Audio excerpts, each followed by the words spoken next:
50% से ज़्यादा लोगों को या औरतों को इस प्रॉब्लम से गुजर रही हैं।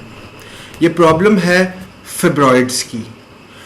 फिब्रॉइड्स एक ग्रोथ है जो यूट्रस में हो जाती है, लेकिन ये कैंसरस नहीं होती।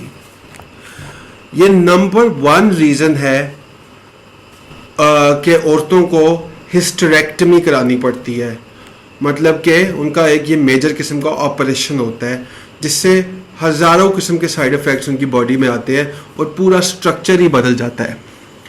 अब ये स्टडी शो करती है कि 20 से 50% तक ऐसी औरतें हैं जो 50 साल की एज तक पहुंचते पहुंचते उनको या तो कोई ग्रोथ हो जाती है यूट्रस में, या फिर फेब्रॉइड्स हो जाते हैं, या फिर कोई इस तरह की प्रॉब्लम हो जाती है। पहले बात करते हैं यूट्रस की कि ये यूट्रस क्या है। यूट्रस आप समझे कि वो थोड़ा सा मसल है और एक थोड़ा सा उसका पार्ट ग्लैंड है। आप यूट्रस को हम अगर समझना चाहें तो एक ऐसी एग्जांपल दे सकते हैं कि आप समझें कि वो ऐसी मिट्टी है जिसके अंदर बहुत न्यूट्रिएंट्स है। मतलब कि एक जरखेज किस्म की मिट्टी है जिसमें आप बीज बोते हो, जो असली लाइफ में उसको एग कहेंगे, और फिर जब वो फर्टिलाइज होता है उसमें बहुत रिच न्यूट्रिएंट्स होते हैं। यूट्रस में एक इंतहा की रीजेनरेटिव प्रॉपर्टीज़ हैं, इतनी ज़्यादा रीजेनरेटिव प्रॉपर्टीज़ हैं, मतलब कि यूट्रस अपने आप को ठीक कर सकता है। थोड़ी प्रॉब्लम आती है फ़ौरन वो अपने आप को ठीक कर सकता है, और वो इस हद तक उसमें प्रॉपर्टी है ये पॉजिटिव कि कुछ रिसर्चर्स ये देखने की कोशिश कर रहे हैं कि कैसे यूट्रस के टिश्यू को बॉडी के और जगह पर इस्तेमाल कर सकते हैं ताकि वो टिश्यू दोबारा बन सके। अब एक और जो खसूसियत है यूट्रस की, वो 500 गुना तक स्ट्रेच हो सकता है, एक्सपैंड हो सकता है, और यही वजह है कि जब औरतें बच्चा पैदा करती हैं तो वो यूट्रस एक्सपैंड हो जाता है अपने साइज से 500 गुना तक ज़्यादा उसका साइज हो सकता है। अब मैंने कुछ इन्फॉर्मेशन हासिल करना की कोशिश की रिसर्च पेपर से फेब्रॉइड्स के बारे में, और मुझे ये पता चला कि विटामिन डी जो है वो आपके फेब्रॉइड्स का साइज जो है ना वो डिक्रीज कर सकता है। विटामिन डी क्यों कर सकता है, कैसे करता है?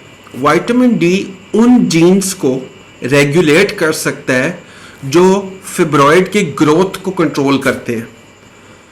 तो ये एक बहुत ही इंपॉर्टेंट पॉइंट है नोट करने के लिए।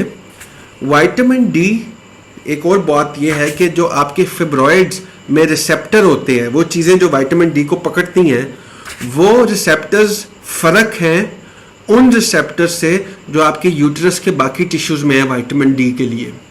तो जब आप विटामिन डी ले रहे हैं तो आपके फेब्रॉइड्स में उस तरह से विटामिन डी नहीं जा रहा, क्योंकि वो चीज़ें जो उसको पकड़ रही हैं वो थोड़ी शेप फ़र्क है उनकी, तो वो उतना ज़्यादा फ़र्क नहीं पा रहा वो आपकी रेगुलर डोजेज विटामिन डी की।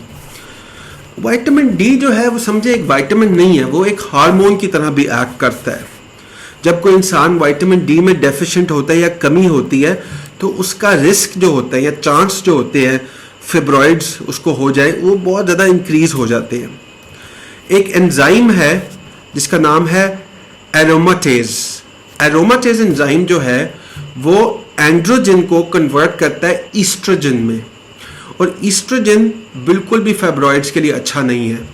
इस वजह से जब किसी औरत को फेब्रॉइड्स होते हैं तो दवाइयाँ उसको लिखी जाती हैं जिससे वो ईस्ट्रोजन का लेवल नीचे जाता है।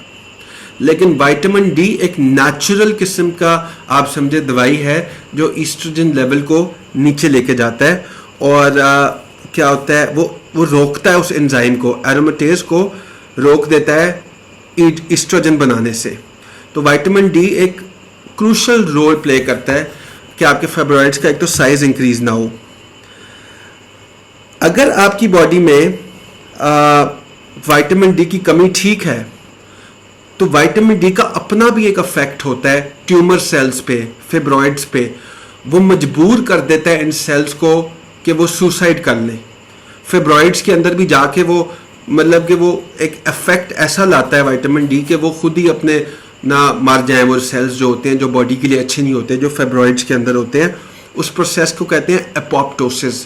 तो एपोप्टोसिस को इंक्रीज करता है फेब्रॉइड्स के अंदर आपका विटामिन डी। अब बात करते हैं कि कितना विटामिन डी लेना चाहिए जिससे ये आपको अफेक्ट हो, कि इसका अफेक्ट आपकी बॉडी में नज़र आए और फेब्रॉइड्स आपके ठीक होना शुरू कर दे। लेकिन उससे पहले ये जानना बहुत ज़रूरी है कि ये जो मैं बात कर रहा हूँ विटामिन डी की, ये आपके सामने क्यों नहीं है। देखिए, मैंने बात की और मैंने स्टडी की एक डॉक्टर के ऊपर जिसका नाम है doctor Bruce Hollies. Doctor Bruce ये बताता है, उसने 500 से ज़्यादा रिसर्च पेपर्स लिखे हैं और उन 500 में से ज़्यादातर पेपर विटामिन डी के पॉजिटिव इफेक्ट्स के ऊपर है। वो बताता है कि जौन सा पेपर विटामिन डी का कोई पॉजिटिव रिजल्ट दिखाता था, ये जो रसाले होते हैं ना, मेडिकल के जर्नल्स होते हैं, वो रिजेक्ट कर देता था कि हमने इसको नशर नहीं करना। हमने विटामिन डी, वो रिसर्च जिससे विटामिन डी के पॉजिटिव रिजल्ट्स आए हुए हैं, उसको हमने छापना ही नहीं है। और वो दबे लफ्ज़ों में ये बताना चाह रहा था कि कुछ ऐसा माफिया है जो विटामिन डी के पॉजिटिव रिजल्ट्स लोगों के सामने नहीं लाना चाहता, क्योंकि आप खुद ही सोचो कि विटामिन डी की प्राइस कितनी कम है, बल्कि सूरज से मिलता है आपको विटामिन डी।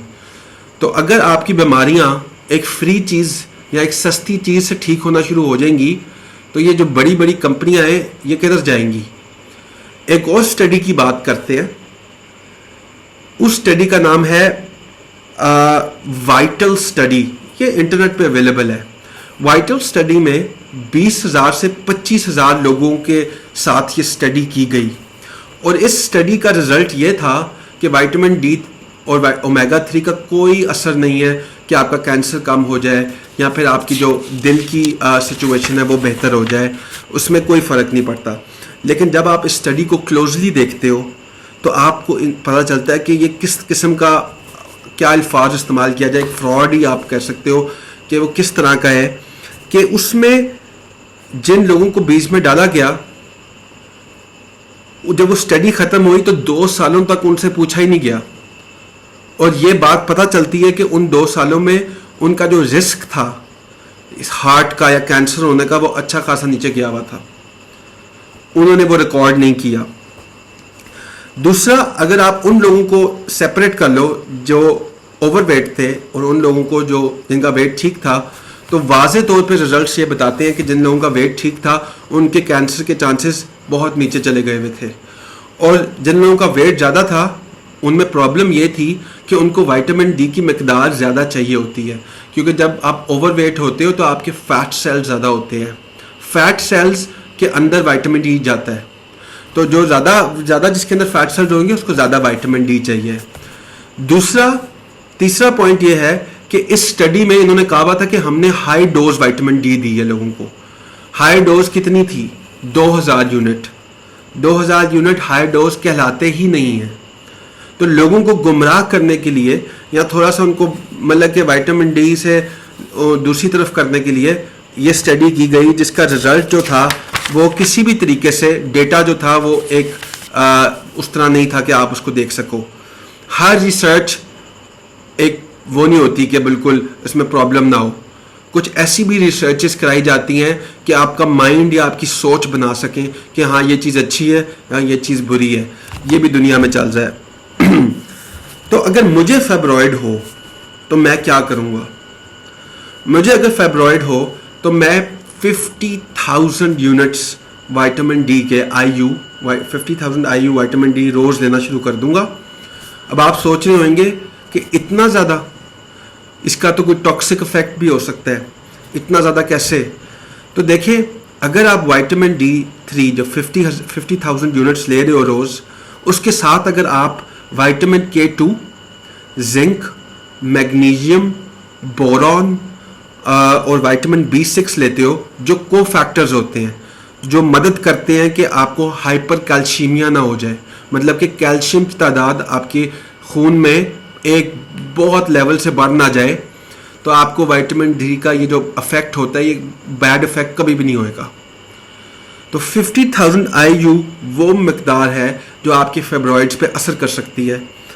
लेकिन जब आपने ये लेनी है तो आपने साथ में 500 माइक्रोग्राम विटामिन K2 लेना है, 100 मिलीग्राम मैग्नीशियम लेना है, 50 मिलीग्राम जिंक लेना है और साथ में आपने विटामिन B6 और बोरॉन साथ में लेना है, जो इन विटामिन डी को हेल्प करेंगे। साथ में मैं कीटो डाइट करूँगा।